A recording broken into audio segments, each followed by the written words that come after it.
me see something back here.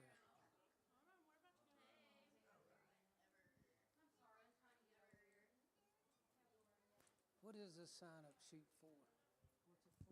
What's it for? That's Well, season ducks. Yep, well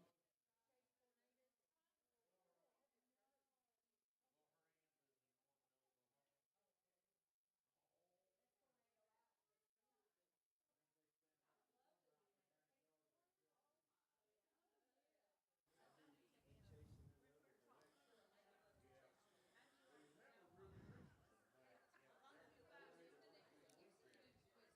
All right, we need to go ahead and get started. It's after 7 o'clock, and I'm not preaching. I'm spreaching. That's the same thing as teaching, right? And huh? I need to talk closer. Okay, I've swallowed this thing then. Okay, I'll get it here in my nose, and we'll be all right. Okay. One announcement is there's a sign-up sheet out front for well season for bringing good food or whatever they bring. Bring yourself and the food, right? So that's the only announcement I got. Uh-oh.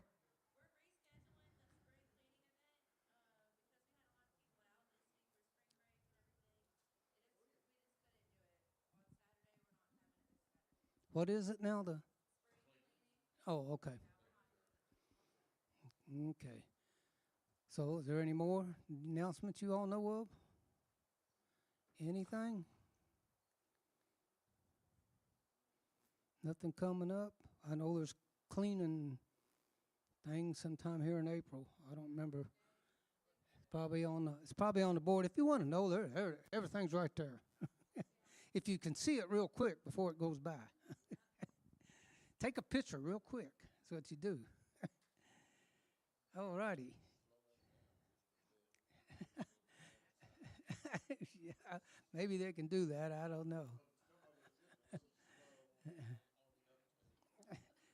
Old people's eyes don't move as quick as they. That's what happens. All right. Okay. We'll go on and get started here then. Um,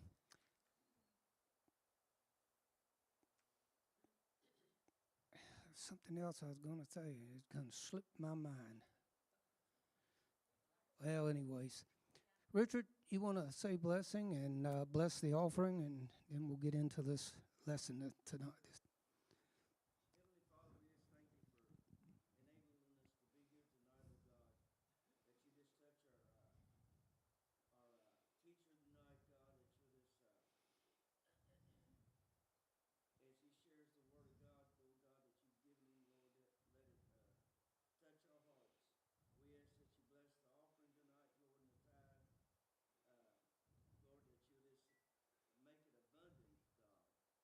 And we'll give you praise and glory for all you do in Jesus' name. Amen. If you got an offering, you want to go ahead and bring it now. And oh, okay, I forgot the prayer request. See, y'all got to remind me of stuff.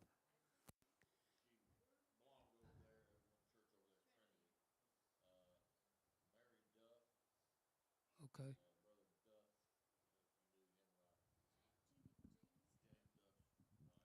No.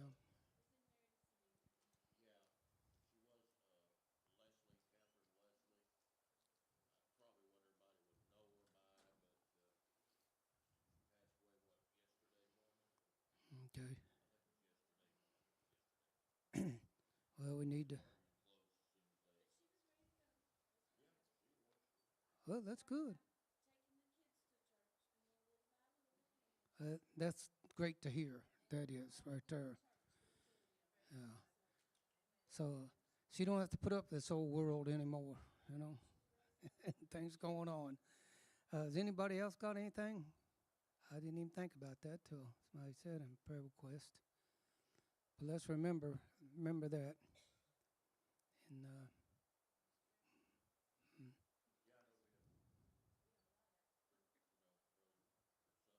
And Yeah. Well, yeah, some of them were on spring break. I don't know where half of them's gone. Some's gone to Florida, some gone to Indiana. I don't know where. They might be some out in California. I don't know. If they are, they're crazy to go out there. Not there's anything wrong with California, but it's expensive out there right now. So, so anyway, if nobody has anything, we'll get into this lesson here tonight. They asked me if I had a title for it, and I give them the title. It was Nathan and the Unknown. And we're going to talk about the unknown, too. But we're going to talk about Naaman. I knew I was going to say Nathan. I got a guy I work with. His name is Nathan. And he's a twin, just like I am. So his name is in my head for some reason, but it's Naaman, okay? And I'll probably say Nathan again before I get out of here with this, but it's Naaman. Everybody knows that story about Naaman, don't they? Does anybody not know the story about Naaman? David? You don't?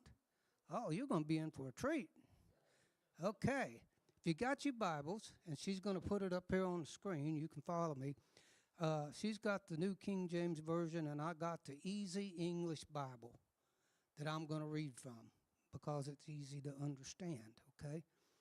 But if you got your Bibles, turn to 2 Kings chapter 5, and we're going to read through this, probably stop and talk a little bit, and it'll be verses 1 through 11.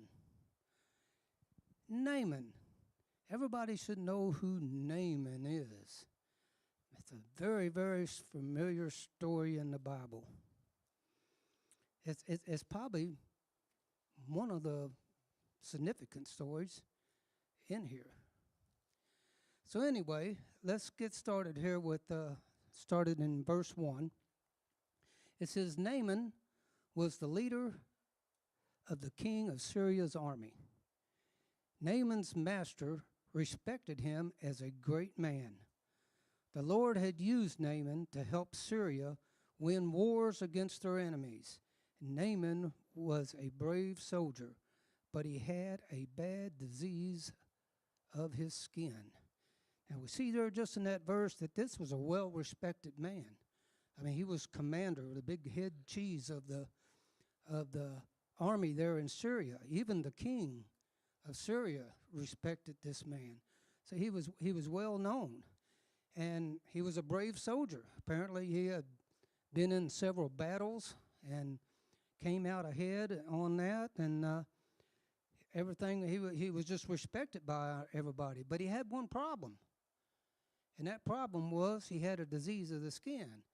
And anybody know what the disease of the skin was? Leprosy. Yeah. What's leprosy do to your skin?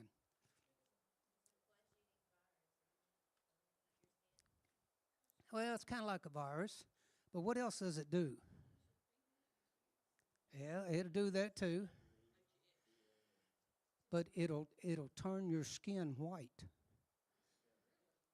Yeah, it'll turn your skin white. So I'm sure Naaman had some white blotches all over his body. His face, his hands, his arms, his legs, and everything. And it was kind of embarrassing, for a commander, somebody of this recognition, to have something like that wrong with him. But we're going to see what happens here to Naaman. So let's go to verse 2. It says, groups of soldiers from Syria had gone to attack places in Israel. They had caught a little girl as their prisoner. She became a servant of Naaman's wife.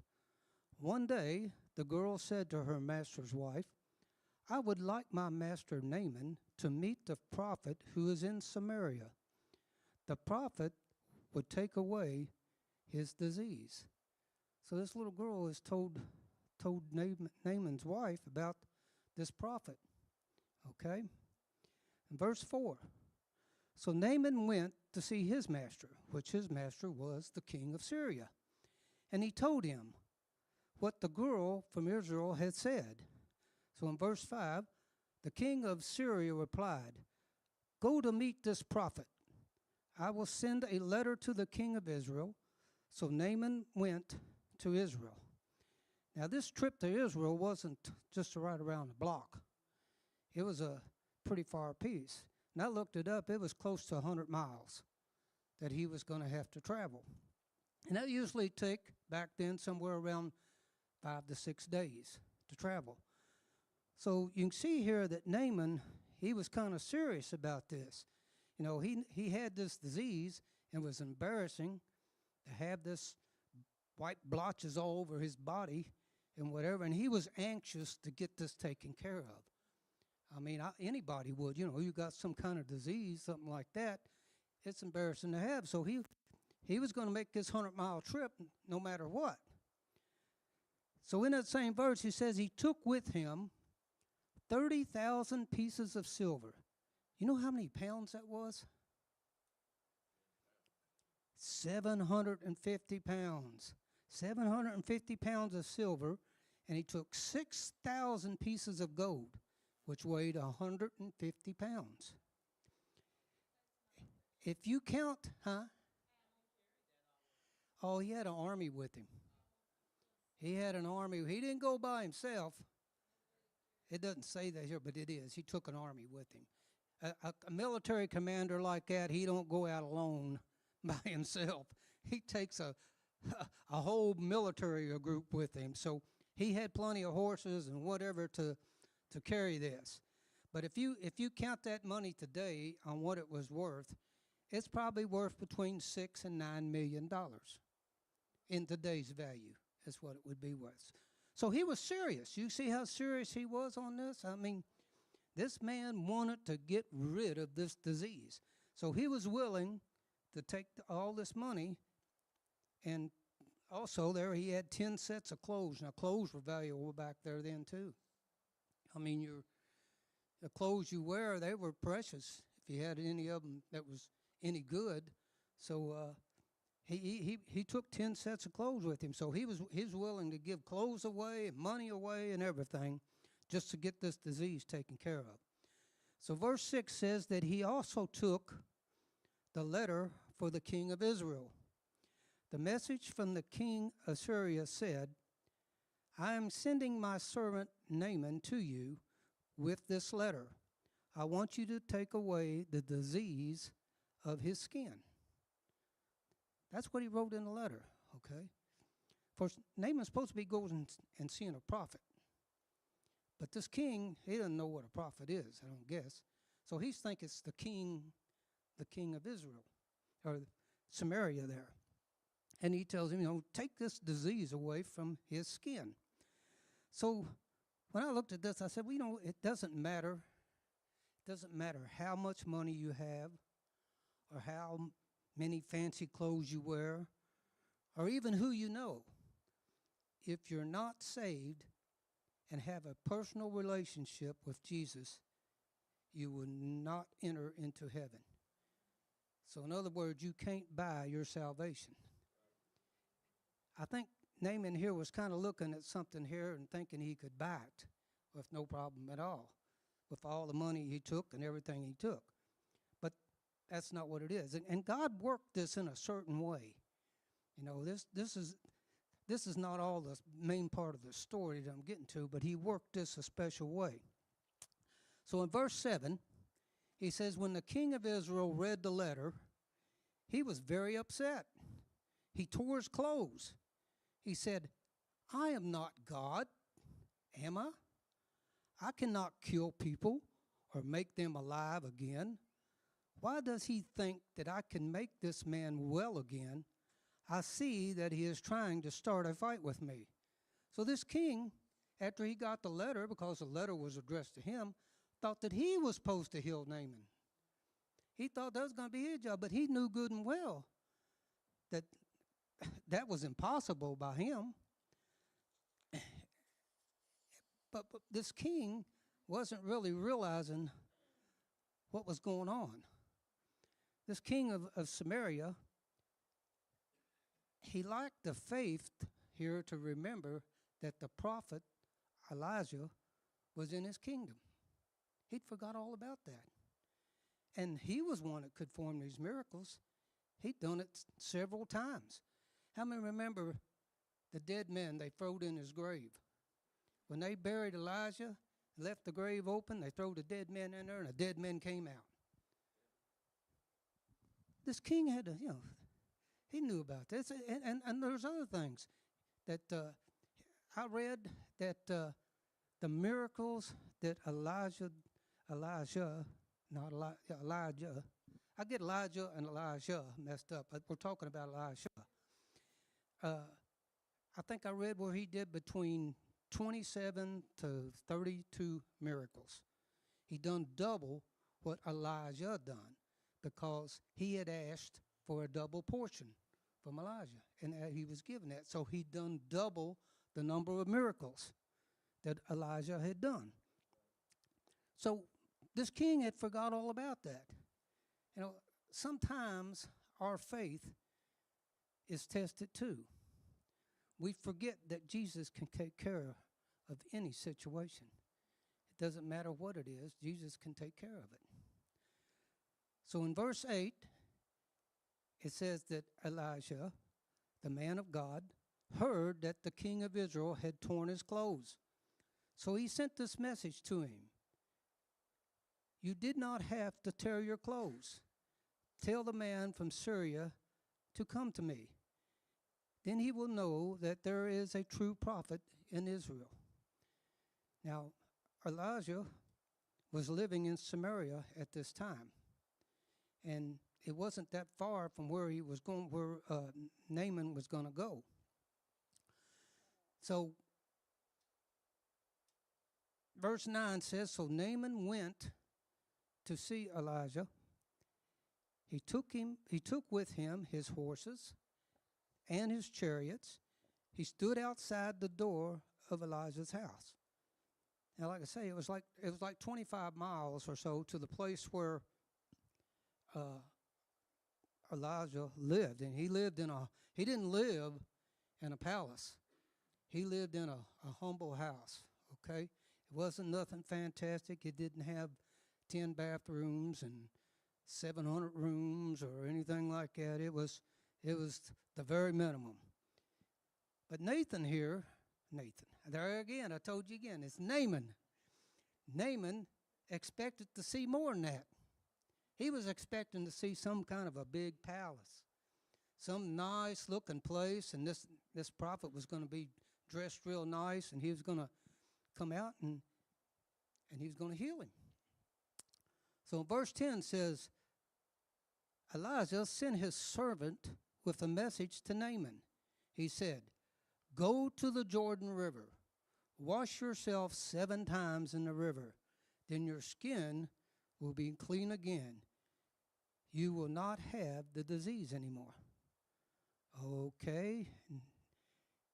That kind of bursted old Naaman's bubble right there, because he was expecting a little bit more. We find that out in the next verse, in verse 11.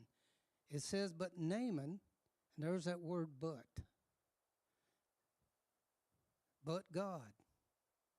But God can do whatever, again, okay? But Naaman was angry, and he went away. He said, I thought that prophet would come out of his house to see me. He didn't, though, did he? He sent a servant out there to see him. He didn't come out there. Then he would stand here with me.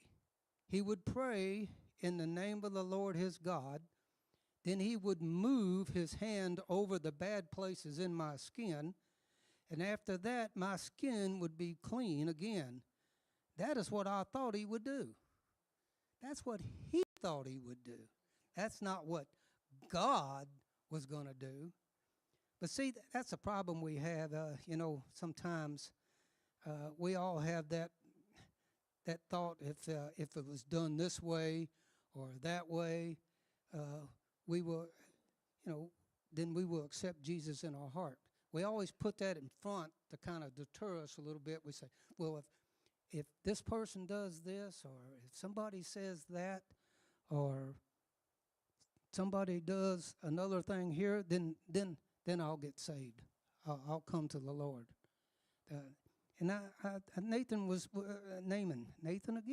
Naaman was expecting something totally different than what was going to happen here. So let me tell you this, it doesn't happen the way we want it to happen. It happens the way God wants it to happen. And that's all we got to keep in mind. So,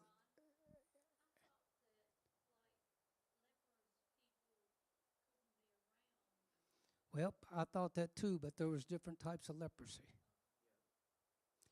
And some of it is, they would always, a lot of times, put those people out away from the village or the city, and they had to live on alone, because there is a story in the Bible. It talks about some leper men that found the army out there, and they raided their camp and all that. I can't remember what it is, but yeah, they lived out away from the city because, yeah, it was contagious. But there's different forms of it. So, mhm. Oh, I've seen videos of it and stuff, and it's horrible for somebody to get that. Well, some of it puts tumors on you. You know, you'll have tumors come out all over you. Huh? It, yeah, it's a nerve thing. Yeah. Well, it might be now, but yeah. But it's bad. It's a bad disease.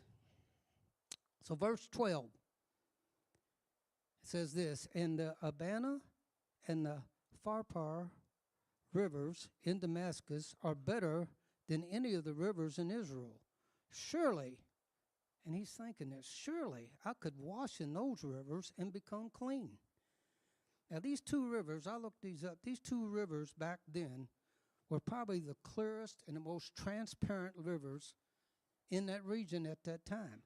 And they would dump in to the Euphrates and all down through there.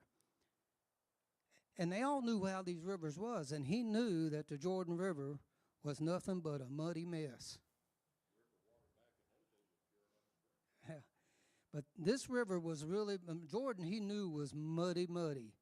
And it was probably, you know, too muddy that you didn't want to drink it.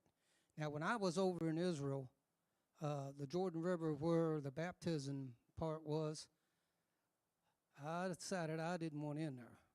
Now, there was a group of people that went with me that got baptized in there, but when I seen that river, I said, it was the most slimiest looking green thing I ever seen in my life. And I tell you the reason why it was. It was that way because the people on the Jordan side throw their trash and garbage and everything into that river.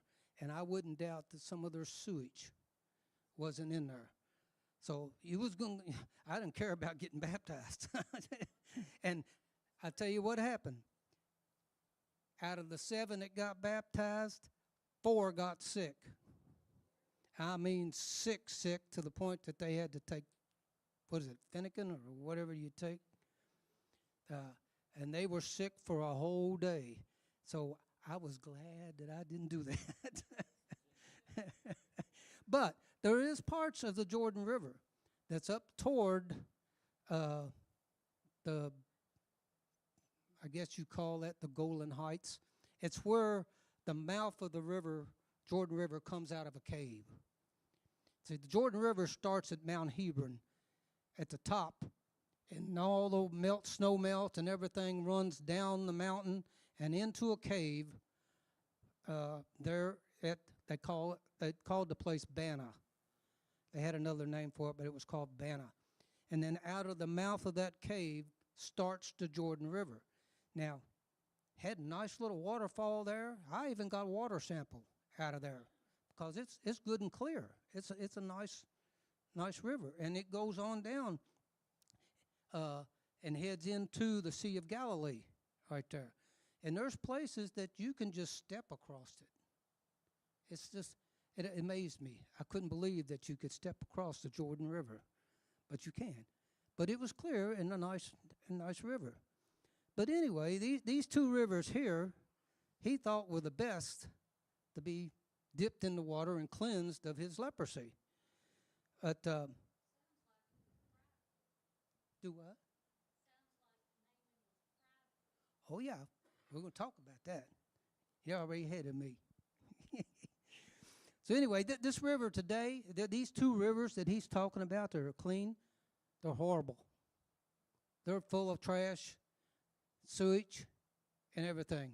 I looked it up today on the internet, and they had pictures of people, and you would not believe the trash that's along the side. This is in Syria where it comes out of there, and there's trash along the side of the river. It's horrible looking. It looks worse than the Jordan River did when I was there. So it goes to show you, there's just not, people don't take care of anything. So in that verse it says, so Nathan turned around and he went away. And he was very, very angry. Okay. We seen there where Elijah didn't see him because Naaman had to confront just what you said, his pride. And he become and trying to become humble. He had to know that it was God and not the prophet that had to heal him. He had to know that. If Elijah had come out and touched his body and he got healed, what would have been the significance of that? He wouldn't have known anything about God. So God was teaching him a lesson here about this. Right. As he sent the servant because he wanted Naaman to humble himself in this case.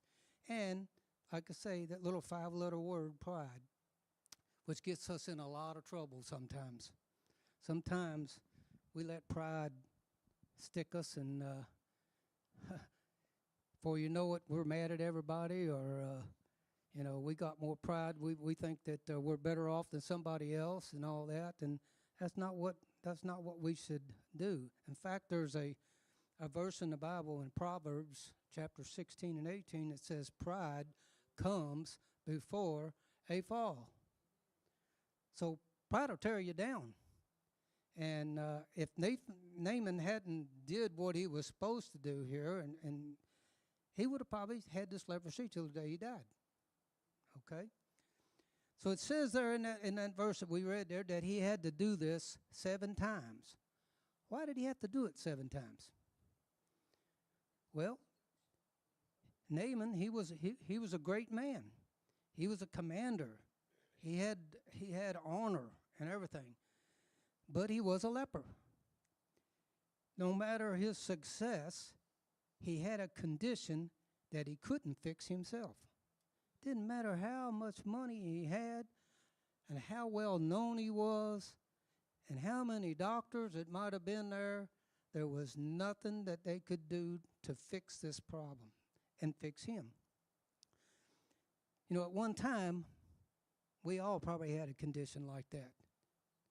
And that condition was we couldn't fix it on our own. And of course, that's a spiritual condition called sin. We can't fix that on our own. And the only solution to that is knowing Jesus Christ, right? So the solution for Naaman here was he had to have total submission. Total submission. He had to be humble. He had to humble himself in front of his servants and the public. But that had to be something that he really didn't want to do, to have them see him do this out there in the muddy Jordan River. But he had to do it.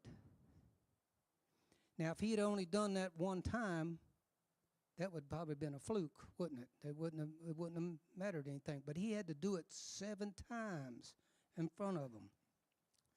It doesn't take 7 times to hear the message of God and the gospel to be saved. It only takes 1 time.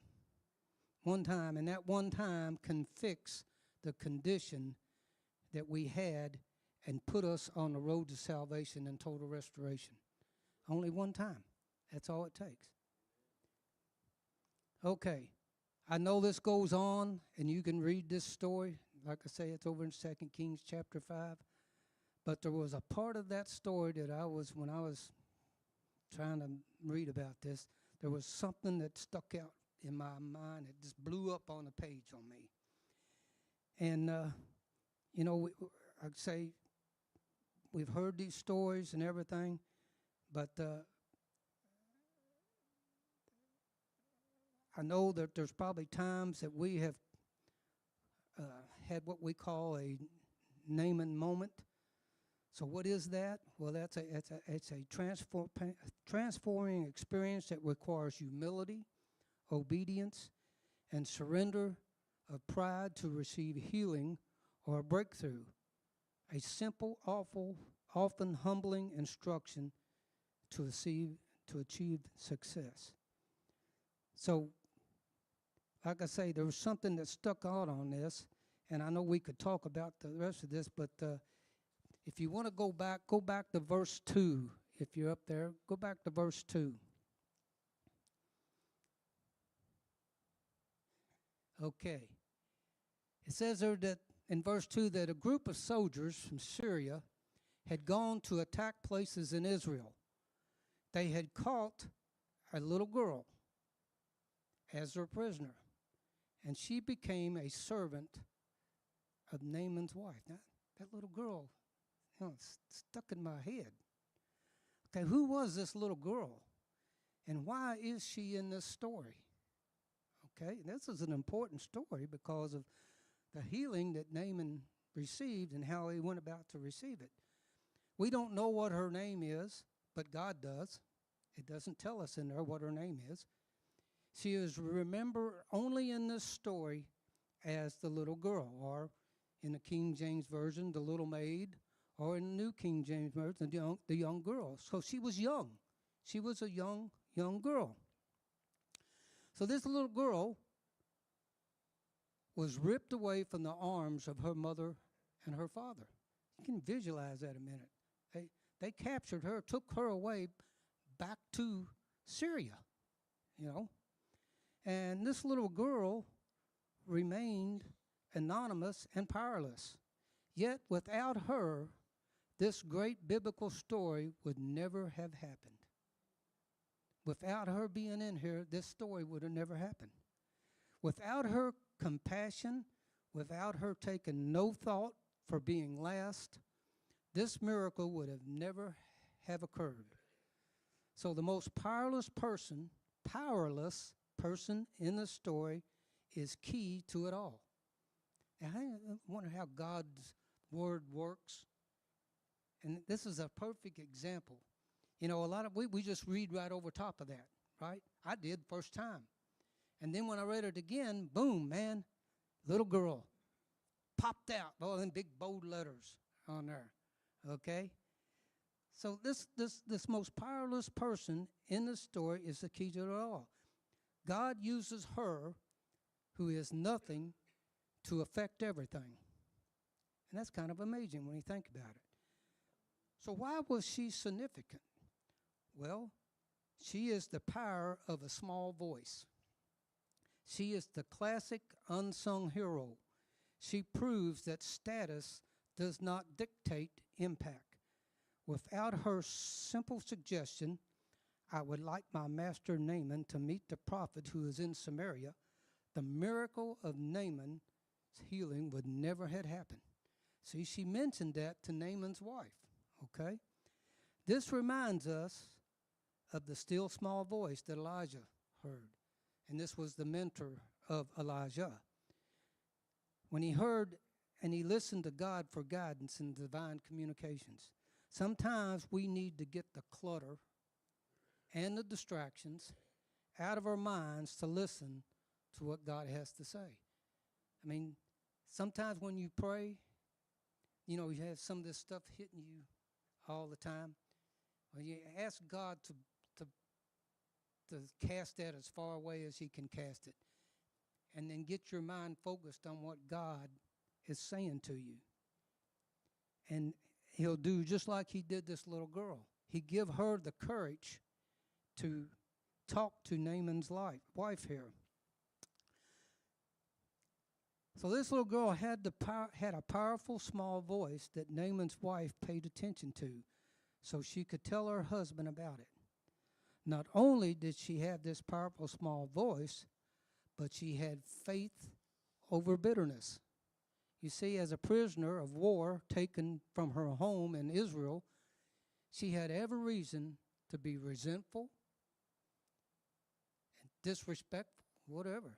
Instead, she showed remarkable compassion and forgiveness by seeking the well-being of her captor. Isn't that amazing what God can do? Just a little girl, okay? She showed no bitterness, but rather genuine compassion for her master, which likely made her story credible in a sense, because who else would you, a little girl, you would trust them more than you would anything. So her story was credible to Naaman, okay? So let me ask you, if you was captured like that, would you wish evil on them, on your captor? Or perhaps would you wish blessings upon your captor? She did just the opposite, didn't she? She wanted him to be healed, and she knew of this prophet. So she must have been of age enough to know who Elijah was. So the other question is, if you were captured like that, would you blame God for your situation?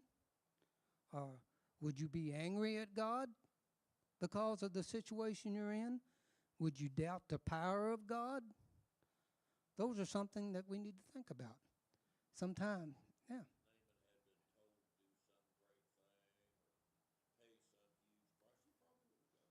Oh, yeah. Yeah. Right. So,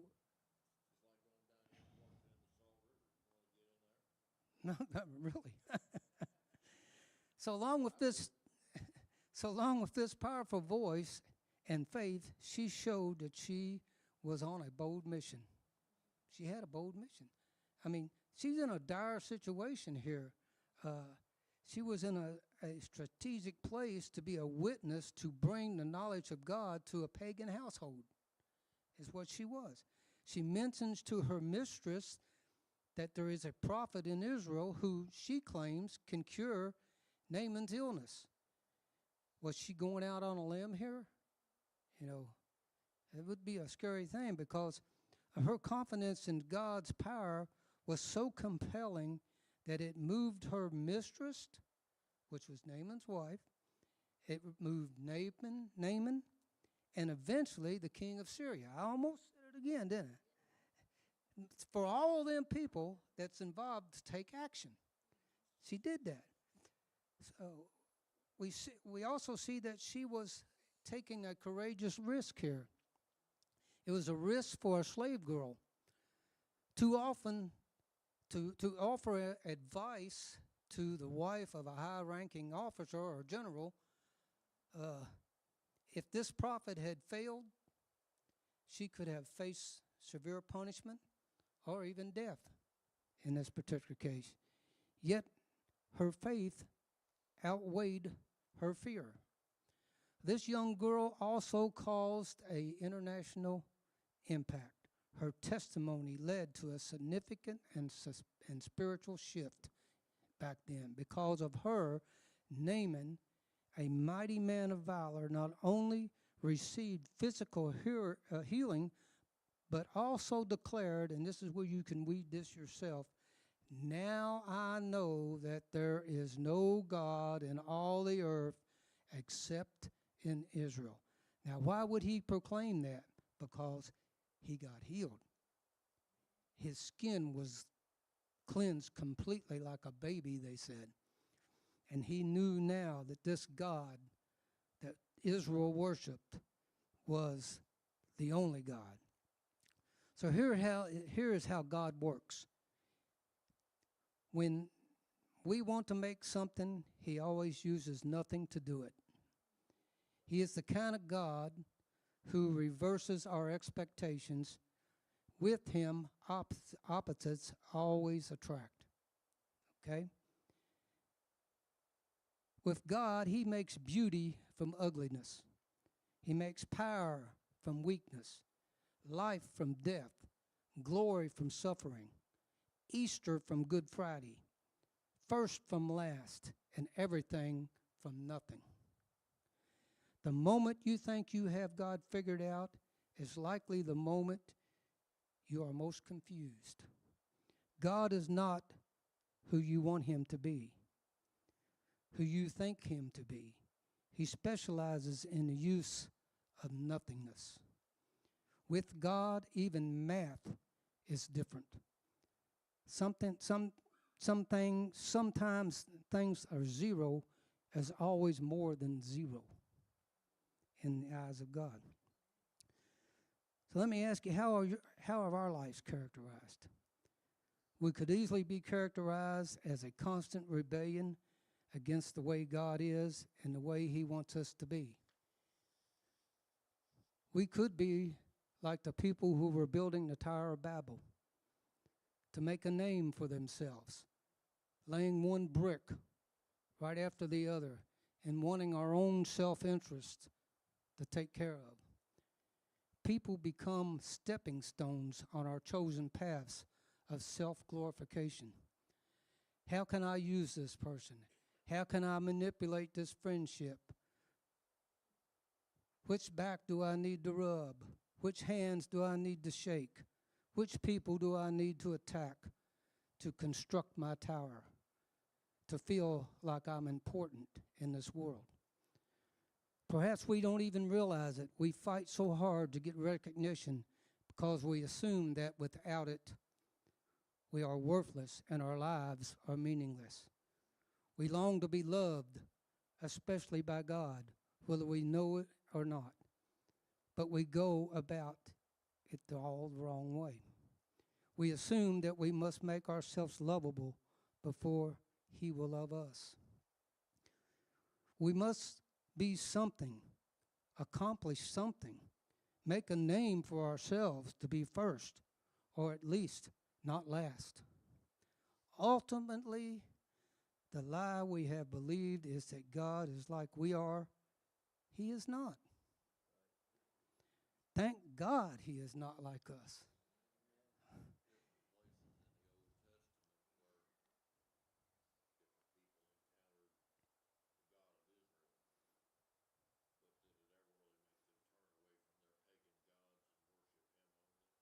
Some did, some didn't.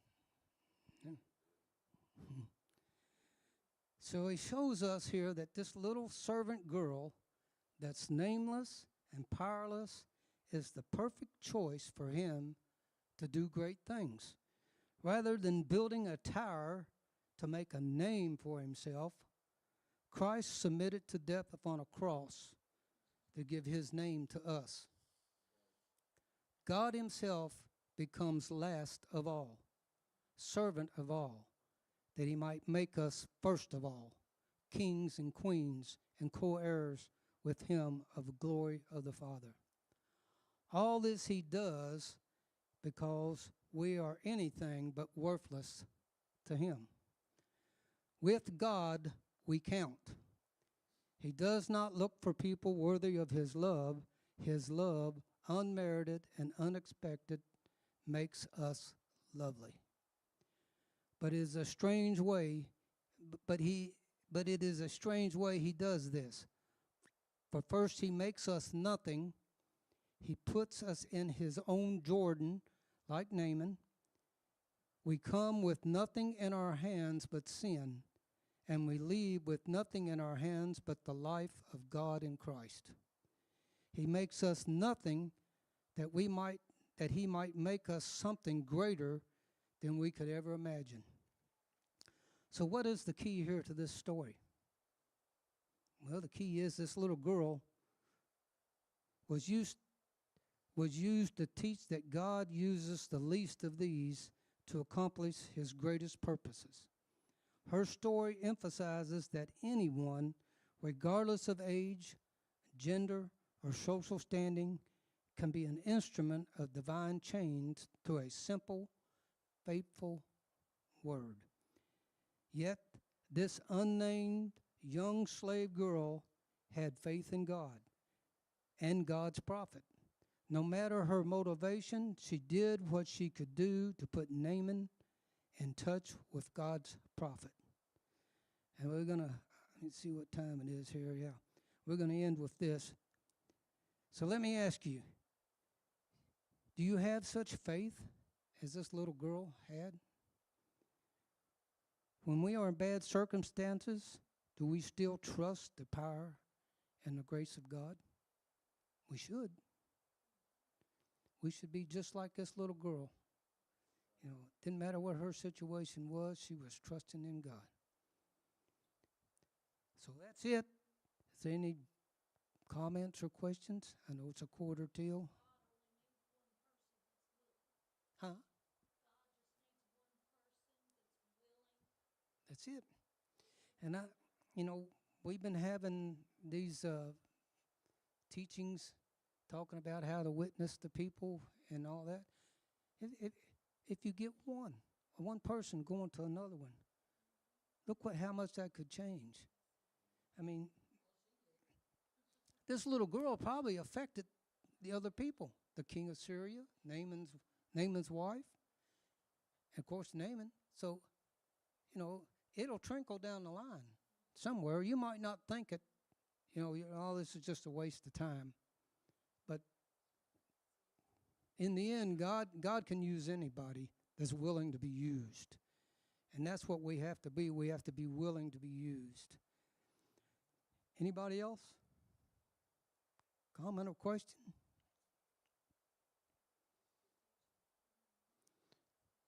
All right. I know it's a quarter till. That'll give them plenty of time to practice tonight. Whatever they got to do. So with that, we'll go ahead and dismiss. Mr. Dave, would you want to dismiss us tonight? Go ahead.